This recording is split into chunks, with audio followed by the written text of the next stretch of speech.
Hi, day 4, and it's going to get a little bit more exciting because there's some really powerful information beginning to come your way. Now I can only apologise that I'm not able to display this in my indoor studio, so I'll do the best that I can.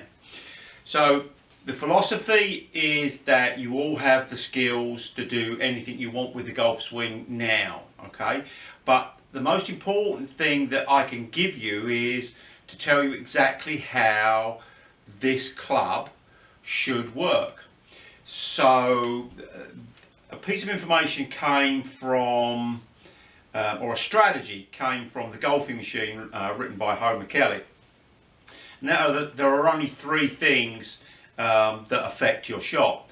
What the golf shaft's doing, what the club head's doing, what the club face is doing. Now, all of these things that you've read about, this arm should be here, this knee should be there, we shouldn't sway, weight transfer, they're all in relation to what this is doing. So if we understand exactly what we want to get out of this, then we can start to teach ourselves, discover for ourselves, experiment for ourselves how best to do what it is that we're trying to do. So there's a couple of key factors here. The relationship between this club shaft and the ball to target line to infinity. So I want you to imagine where the ball is, where the target is, and then draw a line that goes to infinity in both directions. Because in a perfect swing, we know those don't exist, this shaft will have a relationship to that throughout. Now the next thing is that the club face, if it is going to require the least amount of manipulation to get it back square, will stay square perpendicular to the path line throughout. So what that basically means is, and if you just imagine an arc now, okay, so we could use this here, is that the club face will actually always be at 90 degrees to that club path as it's on its travels. Now, as you know, most of us either open this up or close this down, and it's those manipulations that when we refer to, I wish I could be more consistent, it's the fact that if we're having to open and close this to time it at the moment that it's going to hit the ball, we're going to put a strain on our ability to do that on a regular basis. So what I'm saying here is if we don't manipulate that at all and it stays square to that path line throughout, then you've got more chance of being consistent. So what is the relationship? Well, because anatomically we're formed a little bit differently, the plane changes from when it's on the ground to when it starts going more into the shoulder movement. But I don't want to talk about those movements so much, just about what it is that we want. So there is this relationship to, let's say that this is the ball to target line to infinity, then as we take this away, that shaft always still points to infinity until a point where it gets parallel to the ground, parallel to the target line with the club face square. Then, because it goes off on the shoulder plane, it still remains on plane with that line, as it does on the way back down until it gets to that parallel place again. Then it continues down on that line into impact, and then as it comes away it stays in relation to that line. Now the club face, I mean, just a little bit of demonstrating that. I've got some clubs on the ground here. So it comes away on that line, gets to a point where this club face hasn't been moved by anything but the body. It's representing these geometrical positions. It then, through the wrist hinge, and then turns to the top, comes back down, aims at that line again, and then goes off. Now, on the other, so that's in the plane in relationship to that ball to target line. Now there's some other things going on as well. So we start in the address position here, and let's just pretend for the moment that this is an iron and not a driver.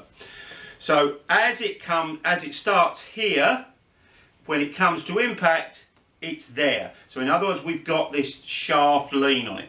Now the whole idea of the golf swing, I'm going to add just a little bit of theory in here, is that the body moves leading the arms, leading the shaft, leading the club head. So the body is moving to allow the arm to stay ahead of the shaft, to stay ahead of the club head.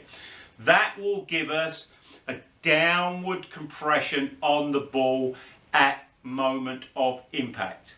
And then as we start to come up, the loft on the club will give that ball its loft. So this position changes slightly in that the hand, the shaft is ahead slightly of where it was at the address position.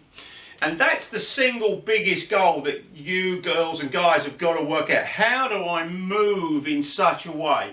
How do I, what hold pressure do I need? What activity do I need to sustain that particular position? Now I can tell you now that as a golf coach that very rarely, other than a tour player, we get the condition where we see a forward leaning shaft and downward compression onto that ball. It is a rarity, and that's basically because we've learned with the wrong concepts, learned in the wrong way, learned without this real understanding of the blueprint, and also accepted the fact that you have all of the skills to work out, once you know what you've got to do, how to do this movement.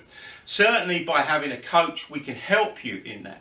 So again, if we look at this club, then this club, as long as it maintains its relationship with that ball to target line, can go away wide or it can hinge straight away. It can do either of those two things. What will happen though, because this has to be further ahead than it was at address, whereas it went away here, it will come back a little bit closer to us.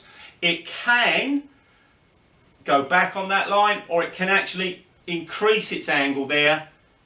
It doesn't matter, as long as we sustain this angle here, so at this point here, that club head has to go down and has to try and catch up with the shaft. So it's catching up with the shaft, catching up with the arm, and then it goes back off plane. So on the next one, I'm going to add a little bit more precision about where we're going to actually hit that ball and how to align. But for the moment, I just want you to work out how you are going to, how to do that in the first place. And obviously you're going to start off without any power in that movement. So we have to accept the fact, unfortunately, although we've got this perfect geometrical plan, that it's easy to do without the relationship of a target, without having to hit a ball and without having to generate power.